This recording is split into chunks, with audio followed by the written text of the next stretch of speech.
Thank you so much for watching this episode of me and my brother Josh's podcast. We call it the WiseWorks Podcast. It's called the WiseWorks Podcast because we are starting an entertainment company called WiseWorks. And so this podcast is dedicated to talk about films, filmmaking ideas, entrepreneur in the entertainment world kind of ideas, as well as just updates about the company. Yeah. Hobbies. Yeah, so you guys can kind of follow along on our journey while starting up and operating this company. Anyways, this podcast, thank you for watching. Please subscribe and hit the bell. This podcast is dedicated to talking about directors and their relationships and the way they interact with actors, how they conduct themselves on set in a way that's effective and in a way that helps the actors to the best of their ability. When you think of a director, what do you think of its primary goal, its primary position, its primary job? Well, let me say this first. I know a lot of people, when they think of director, they think of the person who created the story and it's their vision of a movie. Mm-hmm. That's partly true, but not always. Yeah. Sometimes if someone has a story and they're like, we have wrote this script, we've wrote the screenplay, we want to create this story, this movie, they sometimes hire directors and be like, hey, you're a good director. Yeah. We're going to hire you for this project. And so a director is someone who can pull out from a script or screenplay, same thing, script, and get out of the actors what the person who wrote it, their envisionment or their vision of what that story is. They're going to create that story basically. Yeah. Their job is to pull everything basically together, get the actors and the camera to basically get what they need. Yeah. That's the director. Okay. And we're not going to talk about this, but very briefly, I just want to say, and the producer is someone who basically collects the actors, gets the actors who they want with the help of the director, and gets make sure everything the director needs to create that.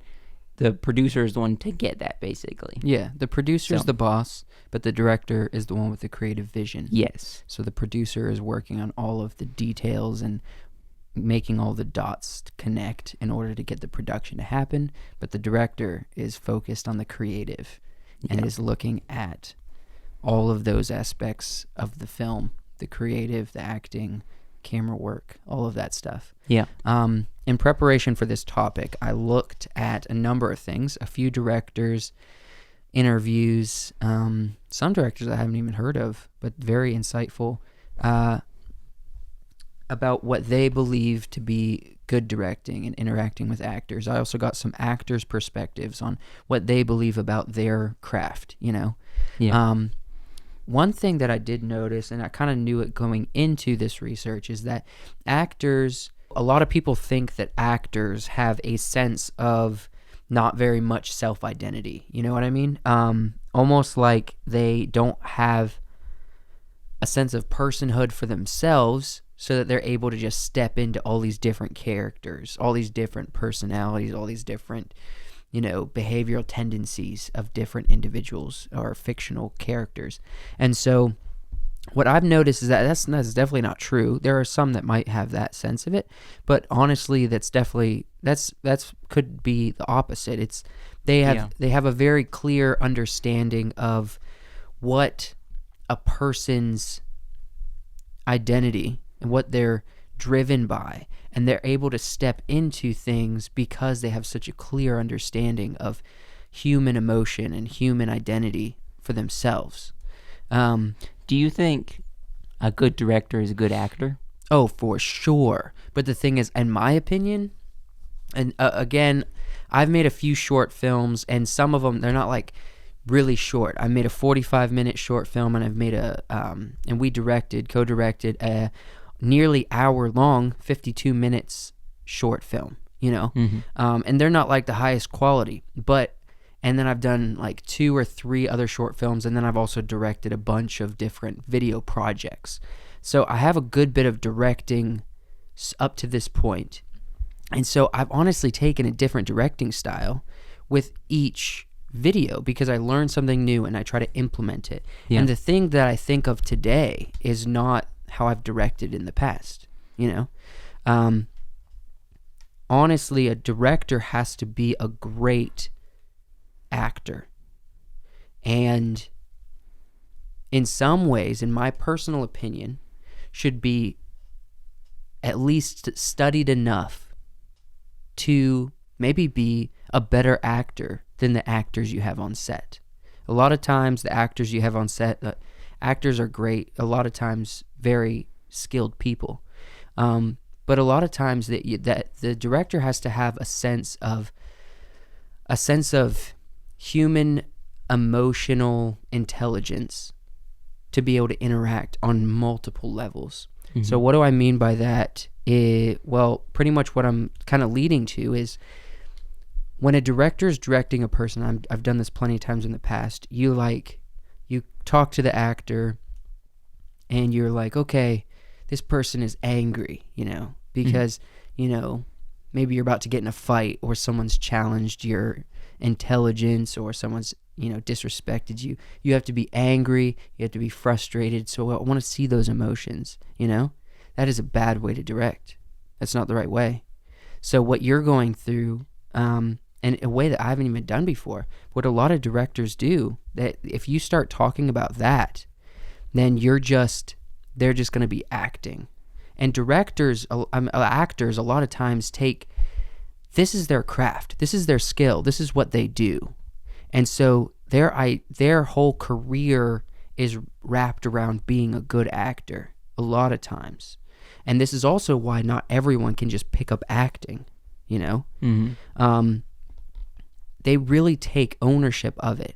So when you come in and as a director, you're stifling the actor's ability to translate these characters on screen, then you're pretty much insulting their ability.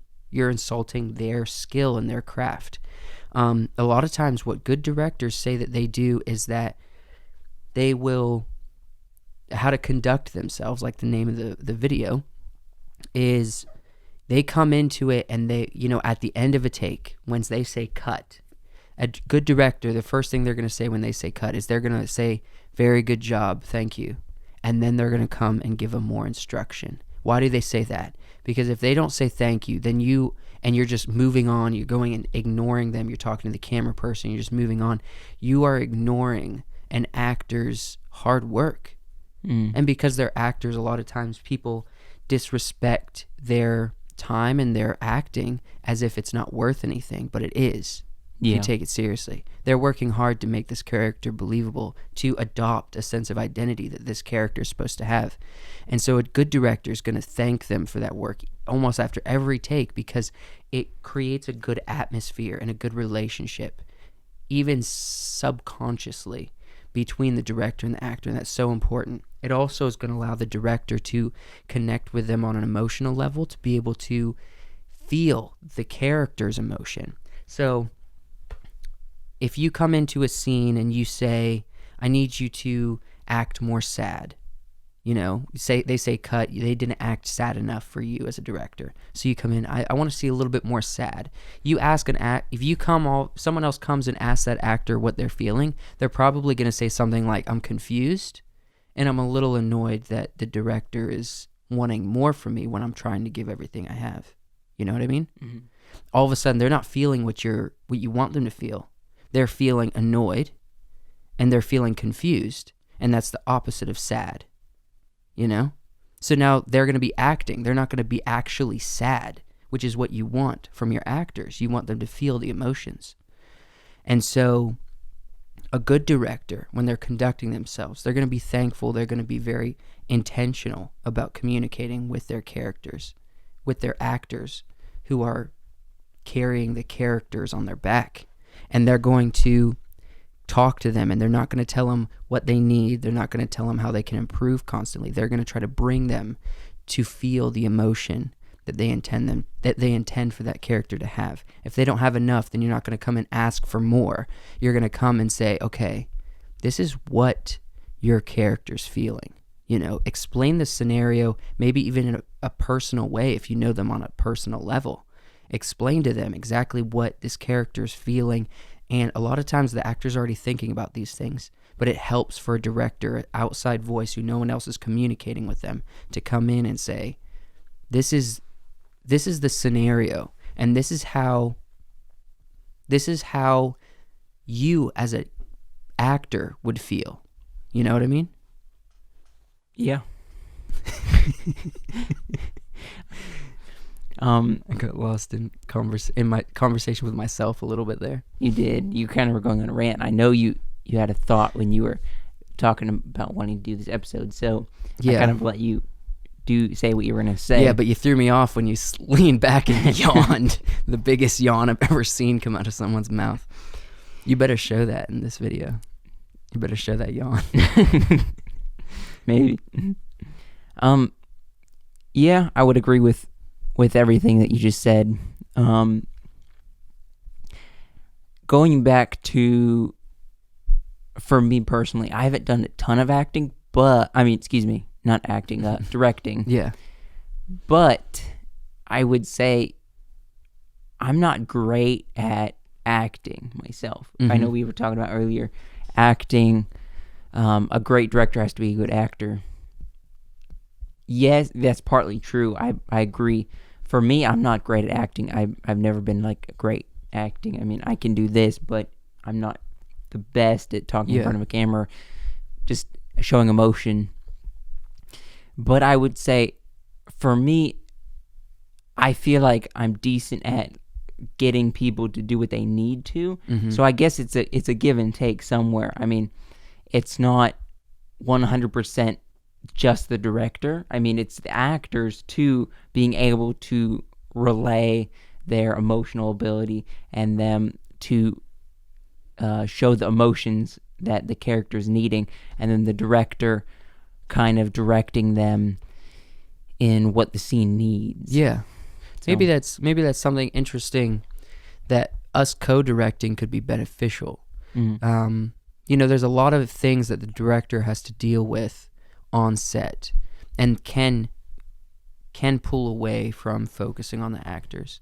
When the director is really supposed to be involved with everything, they're going to pull everything together to get the creative vision. But when you're on set, you have actors there. They're in costume. They're ready to act. They are trying to get into the mindset and the emotion and the energy level that the scene requires, and they're trying to stay there. They don't want to try to pull themselves out of it a lot, Mm-hmm. And you see a lot of actors on like behind the scene videos or like leaked videos that do that get annoyed when they're pulled out of that because it's a part of their craft. But with someone like you who's good at managing, who's good at the more communication needs on a production,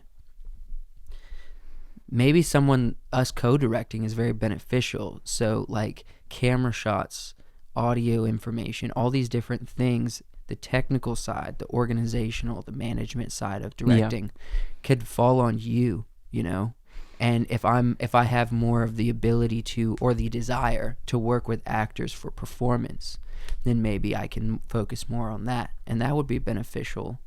As we work together in future projects. Yeah, in the past, I have, and we've talked about this before, I've kind of played the producer type role, and you more of the director because of that, because of my ability to manage the situation, but not great at the acting emotional part of it. Mm-hmm. So, yeah, I would agree. And that's, what do you think about something that, I don't know how much time we have, but something that we can kind of end on a conversation. A few years ago, even up until kind of recently. Okay, I want to bring up a question before we get into that. Why, because I've heard a lot of this, especially when I was going to school, people who want to get into the film industry. Yeah. Everybody says, okay, like when I was going to school, especially when we first started, there was we were going to have these classes and this, but it was kind of broad, this type of school we did. It wasn't like focusing to get us to do one specific job. You could do a lot of different things with the schooling we have. Mm-hmm. And a lot of people were saying, I know our teacher would ask us, we had to write a paper and say, like, what is our goal to get out of this course or this degree? And a lot of people would say, I want to be a director. Yeah. That's kind of the go-to when you think of someone who wants to get into the industry. They're like, oh, I want to be the director. Mm-hmm. Okay. Why do you think people, I guess to me, it's a lack of knowledge of what really a director is. But a lot of people say, oh, I want to become a director because that's kind of the cop-out when they say they want to get into this industry. Yeah. I think... do you agree with me? That is kind of like a cop-out? Everybody wants to be a director. If they don't want to be an actor, they want to be a director. Why do I think that is? Yeah. It's because they're the people who are known. Yeah. It's because they're the people who are remembered. They're the people with their names on stuff. That is true, and that brings up a good point that I've only realized kind of in the past couple of years is a lot of people know Steven Spielberg for his directing. Mm-hmm. He's actually produced a lot more movies than he's directed. Yeah. A lot really great films where he's just produced. I mean, unless you actually know he produced that, and it shows that he produced it, like on the credits and stuff, but you're like, whoa, I didn't know that. And it just shows that if to get in the industry, you don't have to just be a director too. I mean, there's so many different jobs that are really, really important. And maybe... I know we're just talking about the director right now, but... Maybe a lot of times people don't know a sense of ignorance and also a sense of pride and the vain glory and whatnot. They want a piece of the pie. They want a piece of the glory. They want a piece of the remembrance, the creativity. And I will say this, in my opinion, we talked about this on the last episode. I guess I've been doing video production, short films, pretty close to feature-length films, independent indie films. Yeah. From my experience, I would say that if you are interested in almost every aspect of filmmaking, so you love writing, you love editing a script, you love the idea of crafting characters, then you also love the technology behind everything. You really enjoy like talking about cameras and lenses and stuff and what creates a good shot. You like the theory behind filmmaking. If you also like, actual on production, working and managing with actors and film crew, and then also you like taking it to the editing, and you like, you also love editing, and to sum all that up, you enjoy the start to finish process of filmmaking, and there's not really anything in there that you would say you like more than the other, like on a serious level, then maybe you're cut out for directing. Yeah. If there is something out of that whole process that you say like, oh, I like, working with actors, I like the cameras and everything, but I really like editing. I really like getting in that editing booth. I really like putting things together, seeing it come together. Maybe you're an editor, Maybe you're an editor, and that's cool. If you like the whole process, maybe you're a director or producer. That's how I define it. That's how I figured out.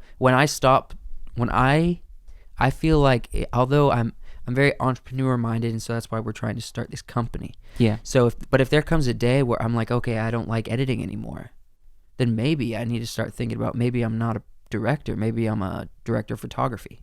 You know what I mean? Something along those lines. Right now, I love the whole process, so I feel like I'm cut out to be a director.